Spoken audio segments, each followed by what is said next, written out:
아마 이제 그 말씀의 어떤 삶의 신앙의 고백을 찬양으로 만든 곡인 것 같아요. 같이 한번 그 은혜를 나눠보고 싶습니다. 그 길고기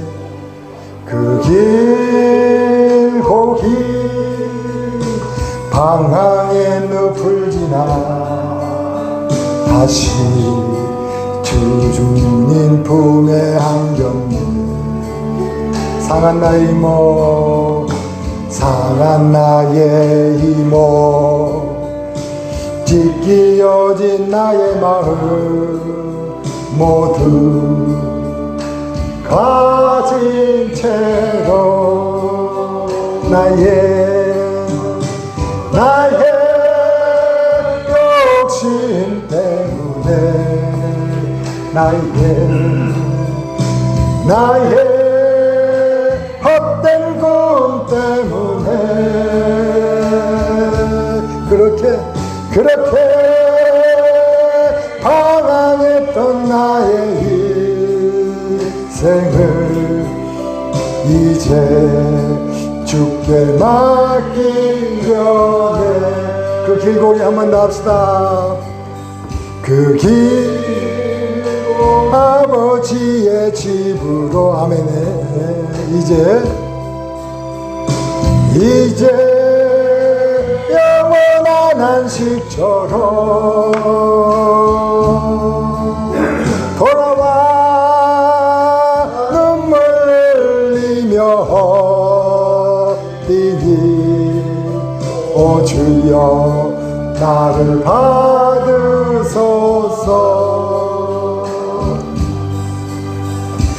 그 길고 길 방황의 늪을 지나 다시 주님 품에 안겼네.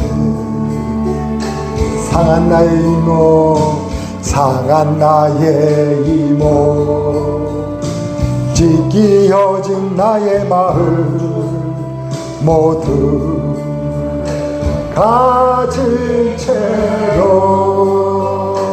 나의 욕심 때문에 나의 헛된 꿈 때문에 그렇게 방황했던 나의 인생을 이제 주께 맡기려네. 이제 아버지의 집으로 이제 영원한 안식처로 돌아와 눈물 흘리며 뛰니 오 주여 나를 받으소. 한번 외웁시다. 그 길고 길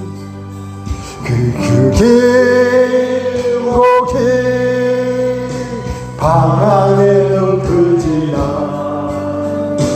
다시 주님 품에 안겼네. 상한 나의 이모 찢기어진 나의 마음 모두 가진 채로 아멘 나의 욕심 때문에 나의 헛된 꿈 때문에 그렇게 방황했던 나의 인생을 이제 주께 맡기려네. 아멘. 이제 아버지의 집으로 이제 식초로 돌아와 눈물 흘리며 뛰니 오 주여 나를 받으소서.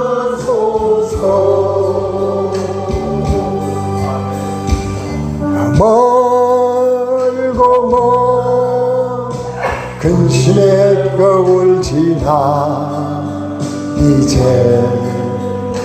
평안의 집에 왔네. 그 아무도 내게 참된 평안 줄 수 없어. 얼마나 괴로웠었는지 아는 나의 욕심 때문에 나의 헛된 꿈 때문에 그렇게 방황했던 나의 인생을 이제 주께 맡기려는 아멘 아멘. 이제 아버지의 집으로 이제 영원한 안식처로 돌아와 눈물 흘리며 뛰니 오 주여 나를 받으소서.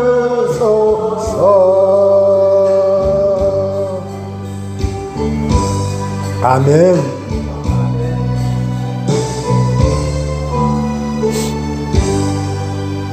우리는 완전하지 않기 때문에 이런 찬양의 고백을 하면서 살 수 있게 되는 거겠죠. 한 번만 더 한번 불러봅시다.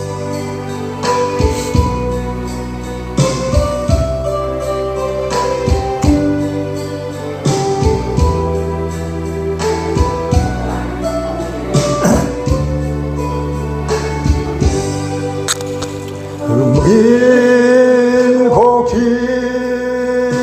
방황의 늪을 지나 다시 주님 품에 안겼네. 아멘. 상한 나의 이모 찢기어진 나의 마음 모두 가진 채로 아멘. 나의 욕심 때문에 나의 헛된 꿈 때문에 그렇게 방황했던 나의 인생을 이제 주께 맡기려네. 이제 아버지의 집으로 이제 영원한 안식처로 돌아와 눈물 흘리며 뛰니 오 주여 나를 받으소서. 그 멀고 먼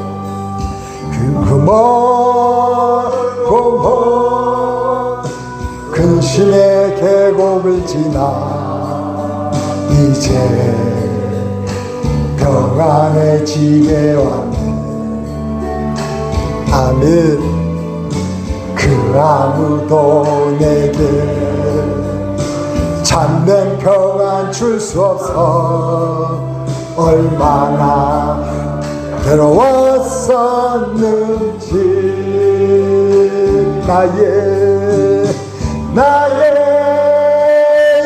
욕심 때문에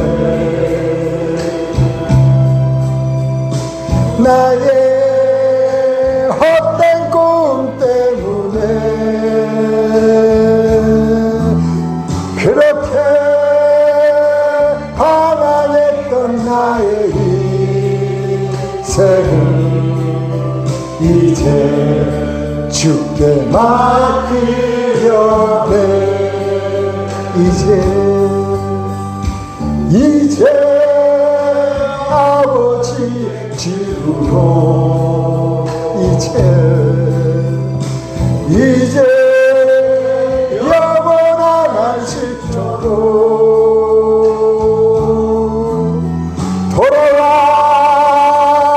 눈물 흘리며 오 주여 나를 받으소서. 아멘. 아멘.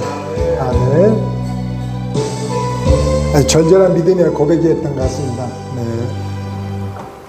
다음 곡으로 그래요. 우리가 꽃처럼 향기 나는 삶이 아니더라도 나는 그 주님만을 붙잡겠다는 같이 한번 찬양의 고백을 같이 드립시다. 빛이 없어도 환하게 다가오시는 주 예수 나의 당신이여. 음성이 없어도 똑똑히 들려주시는 주 예수 나의 당신이여. 당신이 예수로 나도 있고 당신의 노래가 머금으로 나는 부를 수 있어요. 주여 꽃처럼 향기 나는 나의 생활이 아니어도 나는 당신이 좋을 수밖에 없어. 주 예수 나의 당신이여. 빛이 없어도 환하게 다가오시는 주 예수 나의 당신이여. 음성이 없어도 똑똑히 들려줄 아멘. 주 예수 나의 당신이여. 아멘. 당신이 예수로 나도 있고 당신의 노래가 머금으로 나는 부를 수 있어요. 주여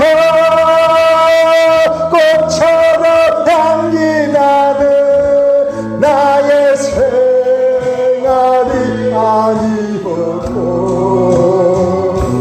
나는 당신이 좋을 수밖에 없어요. 주 예수 나의 당신이여. 아멘. 나는 없어도 당신이 곁에 계시네. 나는 언제나 있습니다. 나는 있어도 당신이 곁에 없으니 나는 언제나 없습니다. 당신이 있음으로 나도 있고 당신의 노래가 머금으로 나는 부를 수 있어요. 주여 꽃처럼 향기 나는 나의 생활이 아니어도 나는 당신이 좋을 수밖에 없어. 주 예수 나의 한 번 더 해봅시다. 한 번 더 해봅시다. 빛이 없어도 환하게 다가오신 주 예수 나의 당신이여. 음성이 없어도 똑똑히 들려주신 주 예수 나의 당신이여 당신이 있으므로 나도 있고 당신의 노래가 머금으로 나는 부를 수 있어요 주여 꽃처럼 향기 나는 나의 생활이 아니어도 나는 당신 좋을 수밖에 없어요 주 예수 나의 당신이여 나는 없어도 당신이 곁에 계시며 나는 언제나 없습니다 나는 있어도 당신이 곁에 없으며 나는 언제나 없습니다 당신이 있으므로 나도 있고 당신의 노래가 머물러 나는 부를 수 있어요 주여 꽃처럼 향기 나는 나의 생활이 아니어도 나는 당신이 좋을 수밖에 없어요 주 예수 나의 당신이여 아멘 네, 그 주님이 우리 모두의 주님이 되시길 소망합니다 같이 한번 오늘 우리 성령님의 임재를 사모하며 여호와 유월절을 같이 한번 찬양합시다 지극히 높으신 주님 오늘 또 이 자리에 우리 가운데 함께 하시기를 소망합니다 지극히 높은 주님의 나 지성소로 들어갑니다 세상의 신을 보고서 주 보좌 앞에 엎드리리 내 주를 향한 사랑과 그 신뢰가 사그러져 갈 때 하늘로부터 이곳에 장막이 덮이네 아멘 이곳을 덮으소서 이곳을 비추소서 내 안에 무너졌던 모든 소망 다 회복하리니 아멘 이곳을 지나소서 아 주님 이곳을 만지소서 내 안에 죽어가는 모든 예배 다 살아나리라 아멘 지극히 높은 주님의 나 지성소로 들어갑니다 세상의 신을 보고서 주 보좌 앞에 엎드리리 내 주를 향한 사랑과 그 신뢰가 사그러져 갈 때 하늘로부터 이곳 안에 장막이 덮이네 이곳은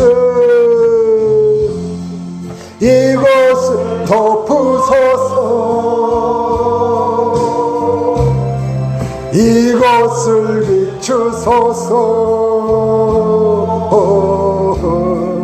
내 안에 무너졌던 모든 소망 다 회복하리니. 오 주님, 이곳을 지나소서. 이곳을 만지소서. 내 안에 죽어가는 모든 예배 다 살아나리라. 이곳을 덮으소서. 오 주님, 이곳을 비추소서. 내 안에 무너졌던 모든 소망 다 회복하리니. 주님, 이곳을 지나소서. 이곳을 만지소서. 내 안에 죽어가는 모든 예배 다 살아나리라.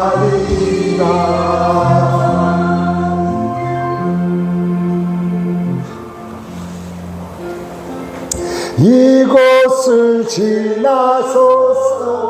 오 주님, 이곳을 만지소서. 내 안에 죽어가는 모든 예배 다 살아나리라. 아멘. 우리 하나님께 감사의 박수를 드립시다. 아멘. 오늘도 우리 하나님 소망하는 우리들에게 놀랍게 역사하실 줄 믿습니다. 아멘. 우리 성령이 오늘 불을 내려주시라고 같이 한번 찬양할까요? 아멘. 불을 내려주세요. 우리 성령이 같이 한번 힘차게 찬양하기를 원합니다.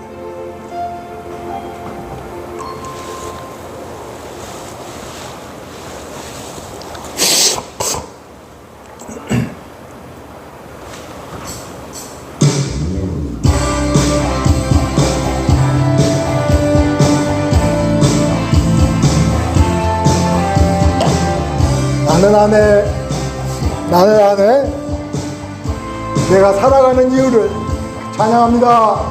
나는 안에 내가 살아가는 이유 불이 되는 것. 안에 작은 불이 큰 산 모두 태우듯이 나를 쓰소서. 불을 내려주소서. 내게 성령의 불을 죽어진 영혼 살릴 수 있도록 나를 태워주소서. 제가 위에 나를 드리니 열방에 불러 세우소서. 아멘. 주 발 안에 내가 살아가는 이유 불이 되는 것. 아멘. 아멘. 작은 불이 큰 산 모두 태우듯이 나를 쓰소서. 불을 내려주소서. 내게 성령의 불을 죽어진 영혼 살릴 수 있도록 태워주소서. 제가 이의 나를 대령을 열방에 불러 세우소서. 주 앞에 신을 벗고 기도하니 불을 주소서. 아멘. 성령으로 연단받은 불의 사람 되게 하소서. 불을 내려주소서. 내게 성령의 불을 적어진 영혼 살릴 수 있도록 나를 태워주소서. 제가 이의 나를 대령해 열방에 불러 세우소서.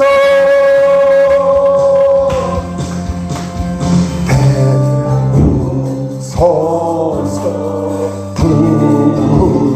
부소서 성령 배부. 아멘 아멘. 배우소서 부소서 성령 배부를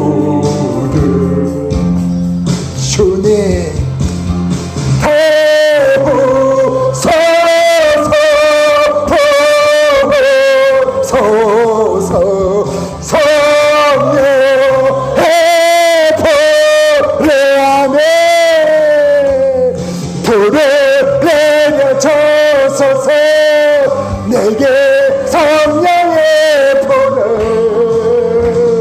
적어진 영혼 살릴 수 있도록 나를 태워주소서. 제가 이의 나를 대령해 열방에 불러 세우소서. 아멘. 불을 내려주소서. 내게 성령의 불을 적어진 영혼 살릴 수 있도록 나를 태워주소서. 제가 이 나를 대령해 열방에 불러 세우소서. 같이 한번 기도합시다. 오늘도 우리 하나님 이곳에 임재하시사 우리가 갈급한 심령으로 내 주께 회개하며 주의 이름을 부를 때에 분명히 강력하게 역사하시고 우리의 기도를 들으시고 우리의 위하여 일하시는 하나님을 만날 것입니다. 다같이 오늘 주님께 회개하며 당신께서 우리에게 변화를 주신 사랑을 오늘도 확인하고 가도록 같이 한번 기도하며 나가겠습니다. 기도합니다. 오늘 말씀 마태복음 5장 38절로 41절까지 4절 말씀을 봤는데, 여러분 하나님의 자녀답게 산다는 것은 어떤 것을 말할까요? 아시요? 알고 계시겠죠? 하나님의 자녀답게 산다는 것, 그건 어떤 것을 말할까요? 사실 우리가 구원받은 백성으로 사는 게 어떤 것인지 뭐 대충은 좀 아시기도 하시지 않겠습니까? 구원받은 백성으로 우리가 사는 게 어떤 것인지 우리는 알고는 있겠죠. 그러나 이제 우리가 사실은 이 구원받은 백성으로 사는 것을 왜 제대로 알아야 되냐면, 우리가 구원받고 바로 천국에 가버리면은 그런 거 생각할 필요가 전혀 없죠. 근데 구원받고도 어떻게 해야 되니까? 이 땅에 계속 살아있어야 되니까. 주님 날아가는 그날까지 이 땅 가운데 우리가 거하여야 하기 때문에 우리가 정말 구원받은 백성으로 어떻게 살아야 되고, 과연 구원받은 백성으로서 우리 세상 사람들과 어떻게 구별된 다른 모습을 우리가 보여줘야 되는지, 사실 이 세상이 우리에게 요구하는 것이기 때문입니다. 그래서 오늘 하나님께 자녀답게 산다는 것이 무엇인지 같이 말씀을 생각하면서 하나님의 자녀답게 산다는 것이라는 제목으로 우리 주님이 주신 은혜를 나누고자 합니다. 여러분, 우리 이제 자동차를 운전하면서 자주 보는 모습인데, 운전하고 가는데 갑자기 어떤 차가 쑥 들어왔어요. 그럼 어떻게 해요? 갑자기 끼어드니까 당연히 화가 나겠죠. 그렇죠. 화 안 나시면 없겠죠. 화가 나겠죠. 그러면서 어떻게 해요? 저게 XXX 하면서 이제 우리 사모님도 그렇게 하는 걸 저도 옆에서 몇 번 봤어요. 그렇게 욕할 것 전혀 욕하지 않을까. 우리 사모님도 막 XX 이렇게 하시더라고. 저게 하면서 그렇게 험한 말을 입에 올리지 않겠습니까? 네. 그뿐입니까? 어떤 사람은 그냥 경적을 켜고 과음을 치고 차 앞에 가서 딱 가로막고 난 다음에 막 이렇게 정말 난투구까지 하는 것도 우리가 보는 것을 봤습니다. 또 요즘 우리가 사는 특히 이렇게 아파트나 다세대 주택 같은 경우에 층간소음, 사실 층간소음 정말로 많은 골칫거리 아닙니까? 사실은 보면은 이 아래층은 서로 이웃 아닙니까? 이웃. 근데 이웃일지라도 그것은 중요하지 않죠. 그냥 어떻게 해요? 양보랑 있을 수 없는 거죠. 심지어는 어떤 비극적인 그런 모습들도 보여주지 않습니까? 여러분, 이렇게 하는 이유가 뭘까요? 우리가 그렇게 찾기에 되면 그렇게 열받고 막 차 가로막고 소리치고 층간소음 때문에 아주 그냥 스트레스 받아가지고 열받는 이유가 뭘까요? 그것은 보복심이 아니겠습니까? 뭔가 보복받아야 됩니다. 나만 당하고는 못 산다는 거겠죠. 나만 당하고는 못 산다는 거겠죠. 너도 당해봐라는 거죠. 너도 당해봐라. 그거 아니겠습니까? 그러니까 내 인격이나 내 소유나 내 권리가 침해당하는 것을 못 참는 그 보상심리가 우리 가운데 있다는 거죠. 우리 가운데. 또 거기에는 또 한술 더 떠서 뭐예요? 우리는 대로 받더라도 어떻게 줄 때는 말로 줘야 하는 그런 심리가 있지 않습니까? 대로 받더라도 말로 줘야 하는 그 심리가, 그 직성이 정말 풀릴 때까지 우리가 해야 되기 때문에 더 이렇게 우리 가운데 이런 보상 심리가 작용하는지 모르겠습니다. 이것은 우리 일상 가운데서 우리뿐만이 아니죠. 예수 믿는 사람들뿐만이 아니라 세상 모든 사람들에게도 예는 아닐 것입니다. 근데 이 보복 심리는요, 내가 정말로 그 온통한 그 보복 심리는 사실 문제의 실마리를 해결해 주지 못해요.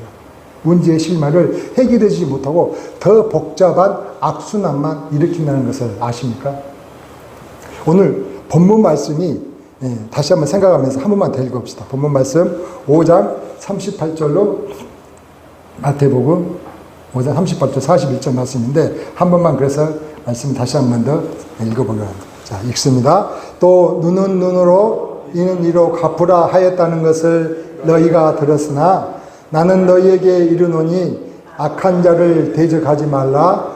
누구든지 내 오른편 뺨을 치거든 왼편도 돌려대며 또 너를 고발하여 속옷을 가지고자 하는 자에게 겉옷까지도 가지게 하며 또 누구든지 너로 억지로 오리를 가게 하거든 그 사람과 심리를 동행하고. 아멘. 여러분, 눈은 눈으로 이는 이로란 말을 많이 듣잖아요. 저희들도 많이 들었죠. 이 말을 또 우리는 학교 다니면서 배우기도 했어요. 그래서 사실 이 말의 근원이 우리가 이야기하는 바빌로니아의 함부라비 법전, 거기에서 나온 글로 이렇게 우리가 배웠기 때문에 그 근원이 거긴 줄 알고 있는데, 사실은 이 눈은 눈으로 이는 이로란 말은 성경 말씀, 즉 레위기 24장에 있는 말씀을 그들이 인용한 거예요. 그래서 레위기 24장 10절에 11절 보면은 이 말씀을 왜 하셨는지 그 이유와 그 배경을 우리가 알 수 있는데 같이 한번 볼까요? 레위기 24장 10절로 11절 말씀. 자, 이스라엘 자손 중에 그의 어머니가 이스라엘 여인이요 그의 아버지는 애굽 사람인 어떤 사람이, 그 당시에 출애굽한 백성들 가운데서는 애굽에서 430년을 살았으니까 당연히 이런 혼혈 사람이 있을 수 있겠죠. 여자가 이스라엘 사람, 남자가 애굽 사람이 있을 수도 있겠고, 남자가 이스라엘 사람, 여자가 애굽 사람, 이런 어떤 혼혈 사람이 있을 수 있겠죠. 오늘은 보니까 이스라엘 여인이고 그의 아버지 애굽 사람인 어떤 사람이 나가서 한 이스라엘 사람과 진영 중에서 싸웠다는 거죠. 이게 그 혼혈인 사람의 아들이 이스라엘 사람과 그 진영 가운데서 싸우게 됐던 거죠. 그런데 그 혼혈인 그 이스라엘 여인의 아들이 여호와 이름을 모독하며 저주함으로 무리가 끌고 모세에게 가니라. 고발한 거죠. 왜요? 여호와 이름을 모독하며 해방했으니까. 감히 네가 그럴 수 있어 하면서, 그러니까 즉 그 혼혈인 그 이스라엘 여인의 아들을 갖다가 고발을 한 것입니다. 그래서 모세에게 가니라. 보니까 근데 그의 어머니의 이름은 누구라고요? 근데 그 이스라엘 혼혈인 그 사람의 이름, 그 어머니의 이름은 슬로밋이고 단지파 디브리의 딸이었더라. 성경에서 이름이 나올 정도 되면은 굉장히 유력한 집안이에요. 굉장히 힘 있는 집안인 거죠. 그 당시에 그 단지파 중에서는 알아주는 집안의 딸이었던 거죠. 그 딸의 아들인데 얼마나 귀하겠어요. 똑똑했을 것 같아요. 근데 그놈이 여호와 이름을 고발한 거죠. 그래서 어떻게 모세에게 가서 고발을 하니까 모세는 하나님께 여쭤봐요. 하나님, 이를 어떻게 할까 했더니 하나님께서 뭐라고 하시냐면 그 사람을 함께 했던 사람이 그 머리에 안수하고 난 다음에 진 밖으로 끌어내서 그래서 모든 회중이 돌로 쳐 죽이라고 얘기해요. 뭐라고요? 여호와 이름을 해방했기 때문에 하나님께서 여호와 이름을 해방한 죄가 얼마나 큰지를 보여주시는 거죠. 그래서 진 밖으로 끌어내가지고 모든 회중이 돌로 쳐 죽이라고 이야기를 했던 거죠. 돌로는. 근데 이렇게 죽이라고 한 다음에 하나님께서 뭐라고 했냐면 17절에 놀라운 법을 하나 주셨어요. 17절 한번 봐볼까요? 이렇게 죽이라고 한 다음에 왜 죽였을까? 한번 읽어봅시다. 어떤 법이냐면은 사람을 쳐 죽인 자는 반드시 뭐한다? 죽일 것이요. 사람을 쳐 죽여. 짐승을 쳐 죽이는 자는 짐승으로 짐승을 갚을 것이고 사람이 만일 그의 이웃에게 상해를 입혔으면 그가 행한 대로 그에게 행할 것이니 상처에는 상처로 눈에는 눈으로 이에는 이로 갚을지라. 남에게 상해를 입힌 그대로 그에게 그렇게 할 것이며 짐승을 죽인 자는 그것을 물어줄 것이요 사람을 죽인 자는 죽일지니. 이렇게. 그래서 거류민에게든지 본토인에게든지 그 법을 동일하게 할 것은 나는 너희 하나님 여호와이니. 그렇게 해서 온 회중이 돌로 쳐 죽이라고 해놓고 하나님께 이 말씀을 주셨다니까. 이 법을 왜 그랬을까요? 왜 주셨을까요? 이게 뭐냐면 이제 동행보배법이라고 해요. 동행보배법. 동일한 행동으로서 그 행위에 대해서 상처를 입힌 그 원인에 대해서 갖게끔 하는 동일보배법이라고 우리가 이야기를 할 수가 있어요. 왜 이렇게 우리 하나님께서 그렇게 했었을까? 사실은 생각해 보세요. 이 슬로밋, 즉 슬로밋 이 여인의 그 부부의 마음을 우리 한번 생각 한번 해보자는 거죠. 얼마나 귀한 아들이겠어요. 아무리 이 아들이 죽을 죄를 지었을지언정, 근데 그 아들이 돌로 맞아 그 괴로워하면서 고통스럽게 바로 죽는 게 아니잖아요. 계속 돌로 던지니까 고통스럽게 괴로워하면서 죽어갈 거 아닙니까? 그걸 본 어머니의 심정은, 그 부모의 심정은 어땠을까요? 아마 말로 할 수 없었을 거예요. 그 비통한 심정은 아무리 내 아들이 잘못을 했을지라도 정말 말로 할 수 있었을까요? 그러면서 어떤 생각이 들었을까요? 저는 그럴 것 같아요. 그놈 때문에, 내 아들 그놈 때문에 죽은 거 아니야 한 거죠. 그놈이 그렇게 시비 걸지 않았으면 하나님을 욕하지도 않았을 거고 이 별의별 생각을 하지 않았겠냐는 거죠. 그러니 이 슬로밋 여인은 그 아들의 죽음을 보고 어떤 생각이 들었을 거예요. 내가 그놈, 내 아들 이렇게 죽게 만든 그놈을 가만히 내가 가만히 두나 봐라. 그런 어떤 복수심에 가득 차지 않았겠냐는 거죠. 그렇죠. 그런데 우리 하나님께서 뭐라고 했어요? 죽이는 자는 죽일 것이요. 눈에는 눈, 이에는 이로 갚으라고 이야기를 했다는 것은 이게 뭐냐면은 이 여인이 그로 인해서 그 복수심에 불타있는 그 여인에게 사실 하나님은 경고를 주신 거죠. 네가 그렇게 해서 또 다른 뭘 한다면 죄를 짓는다면 그 죄에 대한 대가는 똑같이 받을 것이라고 하나님이 이야기하신 것이 아니냐는 거죠. 그러면 이 동역보복법은 복수심에 또 다른 악을 행하고자 하는 그 사람에게 뭘 하기 위해서? 악을 막기 위해서 주신 것이지 보복하라고 주신 법이 아니라는 것입니다. 이해되세요? 뭔 말 이해되세요? 하나님께서는 너 이렇게 잘못해서 그래? 눈은 눈으로야. 이는 이로지? 너 내 이빨 뽑았어? 너 이게 아니라는 거죠. 죄를 두려워하고 또 죄에 대한 그 죄의 계속적인 악순환을 끊고자 하나님은 뭐 했다고요? 죄를 두려워하기 위해서 이 율법을 주셨다는 것입니다. 이해가 되세요? 또 두 번째, 이렇게 사실 피해를 입으면 그때 당시에 어떻게 해요? 힘 있는 사람은 자기 원대로 보복을 할 수 있는 거 아니에요? 어떤 규정이 없잖아요. 약한 사람은 늘 어떻게 더 큰 피해를 볼 수도 있죠. 예를 든다면 창세기 34장에 보면 어떤 말이 나오냐면은 이제 야곱이 이제 가나안에 들어오니까 어떻게 해요? 그 딸, 이쁜 딸, 외동딸인 디나가 이제 가나안을 구경하러 딱 나갔는데 갑자기 어떻게 해요? 그 히족속인 하몰의 아들 세겜에게 강간을 당하잖아요. 강간을 당해놓고 또 하몰이 세겜이 너무 흥분해가지고 나 결혼하고 싶다고 이 딸하고 결혼하고 싶다 이야기한 거 아니에요. 근데 상대방인 이 야곱의 아들들은 어땠어요? 열받은 거죠. 우리 동생이 강간 당했는데. 근데 힘으로는 어떻게 할 수가 없어요. 힘으로는. 걔네들은 굉장히 큰 물이잖아요. 그런데 그들이 그렇게 나오니까 순간 누가 이 야곱의 아들들 중에 일부가 깨를 낸 거죠. 우리는 너희와 결혼할 수 없는데 만약 너희들이 우리처럼 할례를 받으면 그럼 우리 결혼할 수 있어 라고 속에 말하는 거 아니겠어요? 그러니까 흥분한 이 세겜이 어떻게 해요? 당연히 아버지 하몰에게 이야기해가지고 그 온 하몰의 족속들이 뭐합니까? 당장 바로 그냥 할례를 하지 않습니까? 할례를 하고 난 다음에 이제 깜짝도 못하고 상처가 아물지도 않아서 깜짝도 못하고 있을 때 그때 어떻게 했어요? 그 디나의 오빠인 누구하고 시므온과 레이가 칼 가지고 가가지고 그 모든 하몰의 사람들을 다 죽이는. 물론 강간이 나쁘긴 하죠. 강간이 나쁘지만 그 강간에 대한 그 보복이 온 남자를 다 죽일 만큼 그런 죄를 범해도 되는 걸까요? 잘 보세요. 하나님의 이런 법, 그때 당시에는 이럴 수 있었다는 거죠.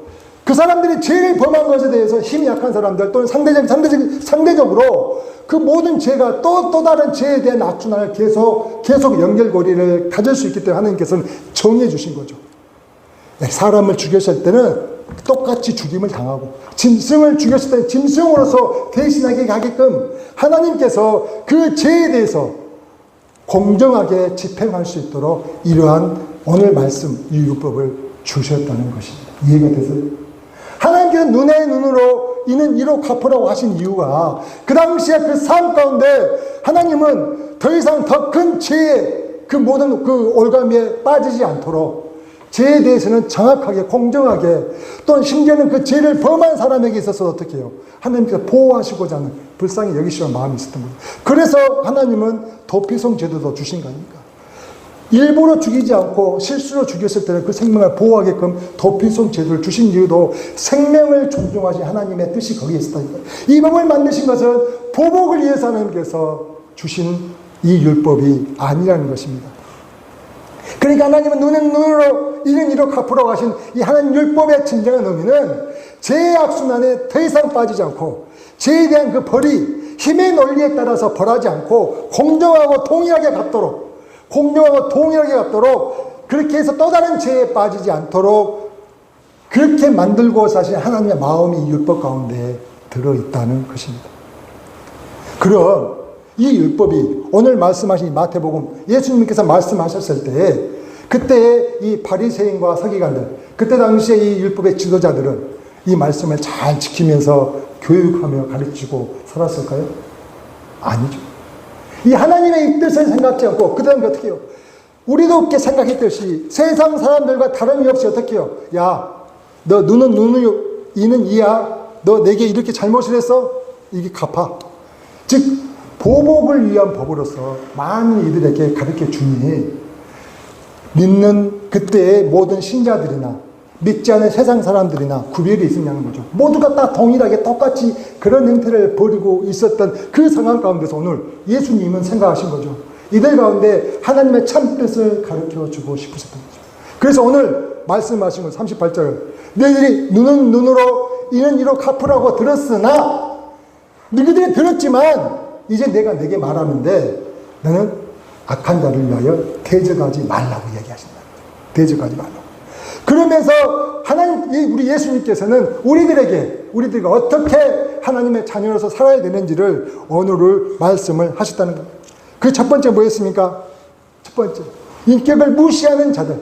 세상에 악한 자들이 너무 많아요. 너무 많죠. 세상 가운데만 있을까요? 아니, 우리 집안에도 있어요. 그렇죠. 불효자식이 얼마나 많습니까? 부모 때문에 또한 가해당하는 그 정말로 그 나쁜 부모도 얼마나 많습니까? 직장은요, 심지어는 교회도 있어요. 여러분. 그 악한 자들에게 이야기하시는 거지. 그 수많은 악한 자들, 인격적으로 매던 악한 자들에게 주님 뭐라고 하셨냐면은, 자, 악한 자에게 대적하지 말라면서 어떤 사람이 너 이렇게 재수 없어. 본인 너무 재수 없네, 정말로. 그러면서 오른쪽 뺨을 때렸다는 거죠. 근데 여러분 생각 한번 해보세요. 우리가 보통 옛날에는 다 오른손 잡이잖아요. 오른손으로 뺨을 때리면 여러분 한번 해보세요. 그럼 어디를 맞아요? 왼편 뺨을 맞는 거죠. 그렇죠. 우리가 오른편 뺨을 때리는데 오른편 뺨을 맞을 수는 없죠. 어떻게 하면 오른편 뺨을 맞아요? 손등으로 이렇게 때려야 돼요. 손등으로. 손등으로 때려야지만 오른편 뺨을 맞는다는 거죠. 손등으로 때리는 이 뺨은요, 그냥 이렇게 손으로 때리는 것과 다르다는 겁니다. 사람을 무시할 때, 특히 노예들 이렇게 때릴 때는 그렇게 손등으로 때렸다는 것이죠. 근데 예수님은 그렇게 손등으로 때렸을 때에 뭐 하지 말고, 대적하지 말고, 왼편 뺨을 대라고 얘기하세요. 왼편 뺨. 상대의 인격을 그렇게 무시하는 그 악한 자에게 우리 주님은요, 뭐라고요? 왼편 뺨을 대라고 말씀을 하신다는 겁니다. 또 어떤 사람이요? 상대를 알거지로 만들고 싶어가지고 고발해서 그 속옷을 뺏고자 한다는 거죠. 속옷을. 여러분, 예전에는 그 이스라엘 당시에서는 겉옷은 어떤 거죠? 그리고 추위를 갖다가 위해서 정말로 생활 필수품.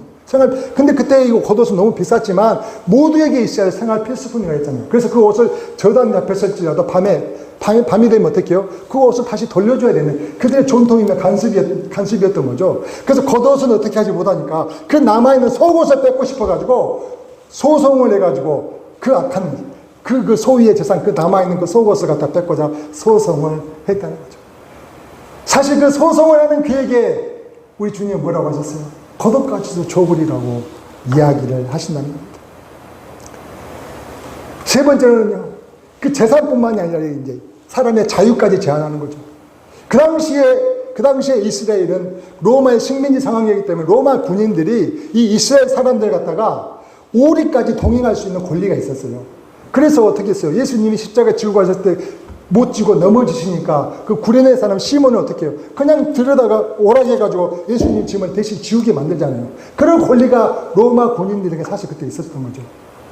그래요. 그렇게 해서 근데 문제는 뭐냐면 내가 가고 싶지도 않은데 억지로 오리를 가게 한다는 거죠. 얼마나 짜증나겠어요. 내 자유가 어떻게 해요? 구속을 당하는 거잖아요. 그랬을 때 예수님은 그러지 말고, 그래 오리를 가자 한다고? 그러면 심리를 동행해 줘버려라 라고 얘기를 하신다는 거예요. 사랑하는 성도 여러분, 이거 너무 우리가 순종하기 어려운, 우리가 생각하기 너무 정말 비현실적이며 좀 이상적인 말로 들리지 않습니까? 그런데 주님은 왜 이 말씀을 하셨을까? 이 말씀의 핵심이 무엇일까요? 그러니까 인격적으로 무시하는데도 우리가 글자 그대로 그냥 맞기만 하면 되는 거냐고요. 근데 보면은 요한복음 18장 22절에 보면은요, 그때 당시에 군인들이 예수님을 신문하기 위해서 데리고 왔었을 때 그때 한 군인이 예수님의 뺨을 때리죠. 그때 예수님께서 뭐라고 하시냐면은 네가 왜 내 뺨을 때리냐, 내가 뺨을 때릴 이유가 뭔지 내게 대라 하시면서, 그러면서 그렇게 말씀을 하셨지 왼편 뺨을 돌려서 대지를 않으셨다는 거죠. 뭐 말씀인지 아시겠어요? 예수님이 그렇게 하시지 않으셨어요. 이게 글자 그대로 이것을 봐서는 안 된다는 거죠. 그러면은 어떤 말이냐? 사실은 그렇게 해서 인격적인 모욕을 우리에게 줬을 때 대적하지 말고, 그 악한 자에게 대적하지 말고 왼뺨을 돌려대라는 것은 뺨을 맞으라는 게 아니라 그 모욕을 받아들이라는 거지. 대적하지 말고 그 모욕을 받아들이라는 것이죠. 받아들이라고 말씀하는 이야기를 하죠. 우리가 앙아픔하거나 따지거나 그렇게 해서 어떻게 그 모욕을 갖다가 면하기 위해서 따지지 말고 그 모욕을 받아들이라는 말씀이라는 겁니다. 또 어떤 사람 때문에 금전적인 손해를 봤다면 겉옷까지 가져가라고 이야기하라는 것은 뭐냐면은, 그렇게 손해보는 것에 대해서 배상받기 위해서 그 악한 자에게 대들지 말고 손해보라는 것이죠. 손해보라는 말씀이라는 거예요. 네 축복이 하늘로부터 임하는 것이지 네가 움켜쥐고 놓지 않는다고 해서 내 축복이 남아있는 것이 아니라는 것이죠. 그러면서 어떻게 해요? 우리 주님은 지금 손해보라고 이야기하신다는, 어떤 사람이 네 인권을 침해하고 네 자유를 침해해서 네가 그 하기 싫은 그 일을 갖다가 강제적으로 시키면서 너에게 요구할 때는 심리까지 동행해 주라는 것은 아예 어쩔 수 없는 상황이라면은 그냥 기쁜 마음으로 그에게 해 주라고 하시는 말씀이라고 이야기하는 것입니다. 그러니까 우리는 이제까지 이렇게 생각을 했죠. 보통 악한 자에게 피해를 입으면 눈에는 눈, 이에는 이로 보복하는 것이 당연하다고 생각하는 우리들이었는데, 오늘 우리 주님은요, 그 악한 자에게 대적하지 말라는 것입니다. 그게 오늘 오늘 말씀의 핵심이라는 것입니다. 그러니까 우리가 생각하기에 우리는 정말로 세상의 자녀들처럼 눈에는 눈, 이에는 이로 대적하지 말고, 우리 하나님의 자녀는 누구하고 세상의 자녀들과 달라야 한다고 말씀하는 것이라는 거죠. 세상의 자녀들과. 그래서 절대 세상의 자녀들과 달라야 된다는 것이죠. 같아서는 안 된다는 거죠. 반드시 달라야 한다고 말씀하시는 겁니다. 왜요? 우리는 소금이니까. 그 소금으로서 그 부패한 세상을 갖다가 어떻게 해요? 건져내야 될 사람들이니까. 우리는 빛이라겠습니까? 그래서 그 어두운 데를 비춰내야 될 빛의 사람이라고 말씀하셨기 때문에 그 말씀하셨습니다. 오늘 47절 말씀도 그렇게 이야기했죠. 또 너희가 너희 형제에게만 무난하면 남보다 더하는 것이 무엇이냐? 남보다 더하는 것이 무엇이냐는 거죠. 똑같으면 뭔 상관이 있느냐? 세리들도 그렇게 하고 이방인들도 그렇게 하지 않느냐라고 말씀을 하신다는 겁니다. 그 말씀은 뭡니까? 예수 믿는 사람이 안 믿는 사람보다 달라야지 똑같으면 어떻게 하겠냐고 지금 말씀하시나요? 세상의 모든 사람은 복수의 심리를 갖고 있죠. 안 갚음한다고요. 그 안 갚음하고 싶은 그런 본성을 갖고 있지 않습니까? 내가 자기가 조금만 다치면 절대 참지 못하는 마음들을 갖고 있잖아요. 그래서 그들은 눈에는 눈, 이에는 이로 갚아야 합니다. 이것이 세상 사람들의 경향인데, 근데 우리는요, 그들과 다른 모습을 보이라는 것이 오늘 우리 주님의 말씀의 핵심이라는 거죠. 그래서 악한 자를 대적하지 말라고 하신다는 거죠. 그러면 여러분, 우리의 말씀이 그러면 과연 주님은 어떻게 하셨는가? 주님은 어떻게 하셨는가? 주님을 보면은 우리 주님께서는 이 땅에 계시는 동안 악한 자를 미워하거나 보복하지 않으셨어요. 우리 주님께서 먼저 번을 보이신 모습이라는 것입니다. 멸시를 당하셨죠. 그래도 보복하지 않으셨어요. 그렇게 모욕을 당하시고 공격적으로 침뱉고 뺨을 맞은데도 불구하고도 우리 주님은 어떻게 해요? 그 모든 것에 대해서 보복하지 않으셨죠. 심지어는 발가벗긴 채 십자가에 매달려 죽으셨음에도 불구하고도 그 주님은 그 사람들에게 오히려 뭐라고 했습니까? 오히려 십자가에 죽어가시면서도 그들을 저주하거나 중호하지 않으시고 어떻게 그들이 무슨 짓을 하는지 알지 못하지 않습니까? 하면서 저들을 용서해 주라고 우리 주님 말씀하신 것을 기억하십니까? 그뿐만 아닙니까? 45절 보면 우리 하나님 말씀하시죠. 이는 하나님이 그 해를 악인과 선인에게 비추시며 비를 의로운 자와 불의한 자에게 내려주시니라. 이 말씀은 무엇입니까? 하나님께서 해를 비추실 때 의인에게만 비춰주고 저희 악한 것들 됐어, 너희들 됐어 이렇게 하면서 악한 것들에게 비치지 않으시냐는 거죠. 그 해를 의인과 악인들에게 골고루 비춰주시지 않냐는 거죠. 하나님께서 비를 주심에 있어서 악인들에게는 주시지 않으시고 의인들에게만 주시느냐? 그렇지 않다는 거죠. 악인과 의인들에게 골고루 주시지 않느냐. 그렇듯이 너희들도 어떻게 해요? 정말로 이렇게 이웃을 사랑하고 원수를 미워하는데 그러지 말라는 거지. 그게 세상이 하는 것이라면은 너희들은 원수를 사랑하라는 거죠. 그리고 그들 위해서 기도하라고 말씀하신다는 거예요. 그게 우리 주님과 하나님께서 우리에게 보여주신 이 하나님의 자녀가 살아야 될 모습이라고 오늘 말씀을 통해서 저에게 교훈하시는 거다. 그래서요, 기독교는 책 속의 종교가 아니고 그냥 생각 속의 종교가 아니고 현실 가운데서 역사하시는 참 종교임을 믿습니다. 그런데도 우리 이런 말씀을 듣고도 아멘 이렇게 주님 말씀입니다 해야 되는데 정말로 그렇게 하나님의 구별된 자녀가 살라는 이 말씀에 대해서 어떻게 아멘하기보다는 그래 너무 좀 이렇게 현실적이지 않고 좀 너무 비현실적이라고 이렇게 판단하시는 분들도 있지 않습니까? 그러니까 그때 당시에 지금 예수님이 이게 산상설교의 말씀이거든요. 산상설교에서 산에 올라와서 수많은 무리들이 예수님께 모였을 때 예수님께 지금 하신 설교 말씀인 거죠. 그때 당시에 얼마나 어려웠습니까? 이런 말씀을 하실 게 아니라 그 어려운 사람들에게 뭐가 필요하겠어요? 빵이 필요하잖아요. 먹을 것이 필요하잖아요. 그게 아니 먹을 것을 찾는 방법을 얘기해 주신다든지 지금 이런 말씀 악한 자를 대적하지 말고 그들이 어떻게 해요? 너희에게 그렇게 악한 일을 할 때 아니 고독까지도 주고 오리를 가다면 심리를 주고 땀을 때리면 왼편을 돌리는 이런 거 말고 우리에게 더 좋은 것이 뭐겠습니까? 그들에게는 배고픈 사람의 빵이 아니겠습니까? 그들에게는 오늘 빵 얻는 방법을 가르쳐 주는 게 아니겠습니까? 아니면 그 로마로부터 오랫동안 그 식민지 생활로 인해서 얼마나 그들이 힘들고 어려웠냐는 거죠. 그 가운데서 그들에게 해방의 은혜를 주는 그러한 어떤 것들을 그들은 기대하지 않았겠냐는 거죠. 그래서 정말 그게 현실적이지 이렇게 비현실적인 이야기를 하냐고 판단하는 분들이 있을 수 있다는 거죠. 그런데요, 근데 우리 주님이 그 마음을 몰랐을까요? 여러분, 우리 주님은 33년 이 땅에 사실 때 30년 동안은 요셉과 마리아의 아들로서 목수로서 이 땅에 사셨다니까요. 그러면 30년 동안 그 당시에 삶을 살아왔던 그 예수님이 그 당시에 이스라엘 백성들이 살아왔던 그 삶의 고통과 어려움을 모르셨을까요? 아셨을까요? 당연히 아셨죠. 얼마나 있는가 모르셨던 분이 아니시라는 거죠. 다 알고 계시는 분이시라는 거죠. 그렇지만 그 모든 것을 아신 우리 주님은요, 그들에게 정말 가난을 벗어날 돈을 주시는 게 아니라 식민지 생활을 벗어날 그 방도를 말씀하시는 게 아니라 힘들고 무거운 짐을 진 자들아 다 내게로 오라, 내가 내게 쉼을 주리라고 말씀을 하셨다는 겁니다. 원수를 사랑하고 그를 위하여 기도하라고 오늘 말씀하셨다는 겁니다. 악에게 지지 말고 선으로 악을 이기라고 말씀하셨다는 거예요. 이게 바로 하늘에 계신 너희 아버지 온전하신 것 같이 바로 너희가 온전한 일이라고 오늘 우리에게 예수님은 그 당시에 똑같이 우리에게 말씀을 하셨다는 겁니다.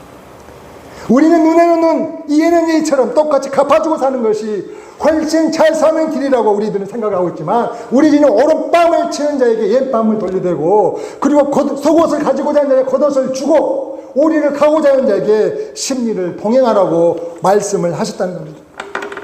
그랬을 때 어떤 일이 벌어진지 아십니까, 여러분? 어떤 일이 벌어진지 아십니까?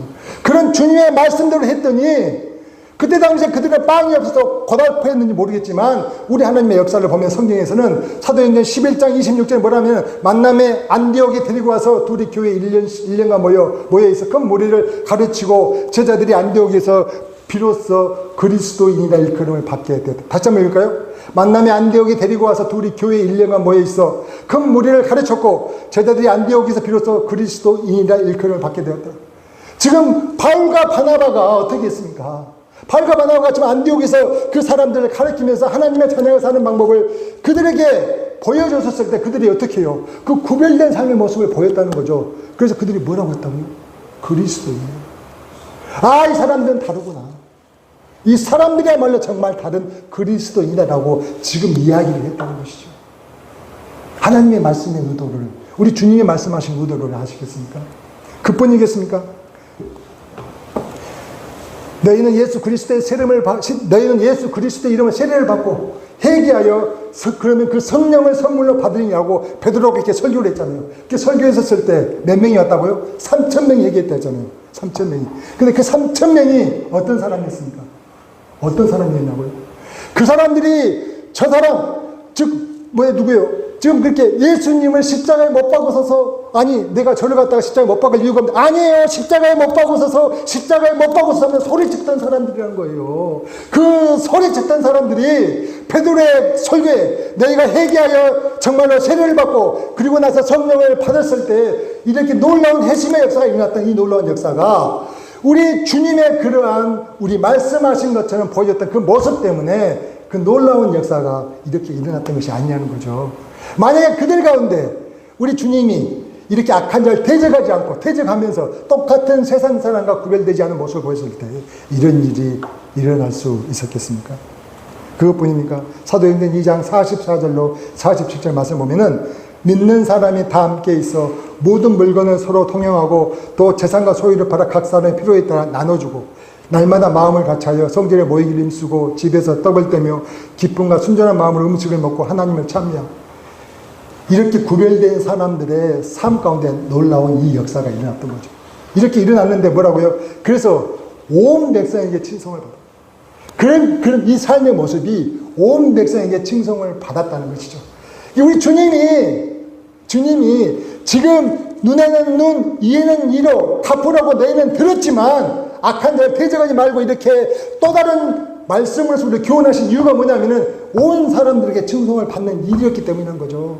너희들 그리스도인의 일컬음을 받는 길이었다는 거죠. 그로 인해서 온 사람들에게 힘들게 하여 그들이 회심할 수 있는 역사를 일으키게 만드는 놀라운 하나님의 말씀이었기 때문이라는 거예요.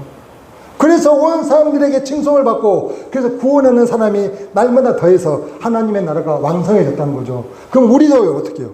우리가 지금 어떻게 해요? 우리가 지금 현재 부흥되려면 어떻게 한다고요? 답이 나왔잖아요, 답이. 아, 우리 구운동의 사람들과 좀 다르게 행동하면 되겠네. 아멘? 아멘? 그러잖아요. 이 답이 나왔더라 보니까 이 부흥의 원인은 고민할 것이 없어요. 하나님 정확히 말씀해 주셨어요. 날마다 어떠한 사람이 하나님을 믿는 사람을 더하게 하십니다. 주를 믿는 사람. 그게 바로 우리 한국교회의 부흥의 배경 아닙니까? 생각 한번 해보세요. 옛날에요. 그 아내를 때리며 술주정뱅이 남편. 그럼 어떻게 해요? 악한 자를 대적하라고 했으니까 그때는 눈에는 눈이니까 이 양반이 돈은 제대로 벌어주면서 술만 처먹으면서 날 갖다가 이렇게 때리면서 구박한다고 대적하지 않으면 어떻게 해요? 그냥 기도했잖아요. 그냥 기도했던 거죠. 그 기도하는 사람이 있었기에 오늘 한국의 교회가 이렇게 된 거 아닙니까? 생각 한번 해보세요.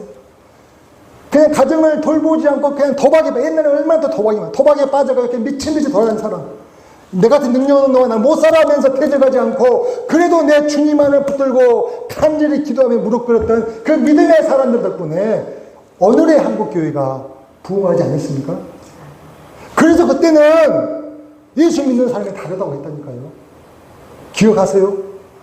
예수 믿는 사람이 다르다는 거예요. 그래서 예수 믿으라는 거죠. 그걸 우리 주님은 오늘 말씀을 하십니다. 세상 사람과 다른 구원받는 우리들의 모습을 하나님의 자녀 사는 것을 우리 주님은 오늘 말씀하고 계시다는 그뿐입니까? 마태복음 5장 9절에는 합평케 하는 자가 복이 있나니 하나님의 아들이라 일컬음을 받을 것입니다. 이렇게 악을 대적하지 않고 합평케 하는 자에게 하나님이 뭐라고 했다고요? 하나님의 아들이라 일컬음을 받게 하셨다는 거예요. 하나님의 아들. 이 축복 받고 싶지 않으십니까? 그리고요, 이렇게 주님의 말씀대로 사는 길이 승리의 길이심을 믿습니까? 믿으시길 바랍니다. 그게 근거가 뭐냐고요? 사실 이때 당시에 로마로부터 얼마나 많은 기독교가 박해를 받았습니까? 엄청난, 그래서 카타콤이라 하잖아요. 카타콤 기억하십니까? 굴에서 사는 거예요, 굴에서. 평생 거기서 나서 거기서 죽는 삶을 살았어요. 얼마나 박해가 심했습니까? 근데 이들의 이렇게 구별된 삶의 모습이 그의 삶의 모습이 하나님께서 그들의 삶을 가지고 말씀대로 역사하셔가지고 313년에 로마가 밀라노 칙령을 갖다가 발표하죠. 그 뭐냐면 그 다음에 그때로부터 이제 이 기독교에 대한 박해가 없어지는 거죠. 박해를 안 하겠다고 313년에 밀라노 칙령을 갖다가 발표를 하고 그로부터 테오도시오시 황제 때 380년에 무슨 일이 벌어졌냐면 로마가 다신 모든 수많은 종교가 너무 많았던 그 다신국가였던 그 로마가 기독교를 국교로 정했다는 것을 믿으시기 바랍니다. 아멘. 여러분 이게 그냥 말로 하는 이야기지만 이건 놀라운 이야기입니다. 있을 수 없는 이야기입니다. 있을 수 없는 이야기라는 거죠. 오늘 우리 주님께서 오른뺨을 찍어도 왼뺨을 돌려대고 네게 저곳을 가지고자 하는 자에게 거듭까지도 주고 오리를 가고자 하는 심리를 가라는 것은 정말로 우리가 행하기 어려운 말씀이었는데 이 말씀에 얼마나 능력이 있는지 오늘 우리가 이 수많은 증거들을 통해서 확인하고 있다는 것입니다. 이 말이 뭐합니까? 이것만 뿐이겠습니까? 그게 바로 우리를 살리는 길이고 우리가 승리하는 길이라는 것입니다. 말씀을 정리합니다. 우리 주님께서 왜 우리에게 이 말도 안 되는 비현실적인 말씀을 말씀하셨다 생각을 하세요? 마태복음 5장 43절로 44절 말씀 보면 내 이웃을 사랑하고 아까 얘기했듯이 원수를 미워라 했던 것을 너희가 들었으나 나는 너희 이름이 원수를 사랑하며 너희를 박해하는 자리에 기도하라는 것이죠. 그때 원수를 사랑하며 핍박하는 자리에 기도하는 것이 바로 승리하는 것이며 우리가 축복받는 길임을 오늘 우리 주님은 말씀을 통해서 우리가 교훈하신 것입니다. 우리가 사랑하는 자만을 사랑하면 무슨 상 받을 게 있냐는 거죠. 이방인도 그렇게 하고 세리도 그렇게 하지 않느냐.